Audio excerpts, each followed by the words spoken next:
প্রিয় ভাইরা আমার, আপনি যখন কারো বাসায় মেহমান হচ্ছেন, মেহমান হওয়ার পরে মেজবান যখন আপনাকে সম্মান করে, ইজ্জত করে, আপনি কিন্তু খুশি হন।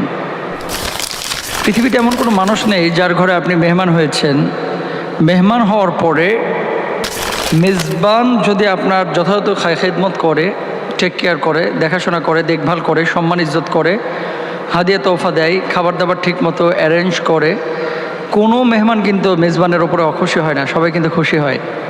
এটাই স্বাভাবিক, খুশি হবেনি। আচ্ছা, মেজবান আপনার মেহমানদারি করলে আপনি খুশি হন, কিন্তু সেই মেহমানদারি যদি আমার আল্লাহ সুবহানাহু ওয়া তাআলা ডিরেক্ট আপনার করেন, তাহলে আপনি কেমন খুশি হবেন? সুবহানাল্লাহ। আজকে এমন একটি বিষয় নিয়ে কথা বলছি যে কিয়ামতের ময়দানে যখন জান্নাতের ফয়সালা হবে, যাদেরকে আল্লাহ সুবহানাহু ওয়া তাআলা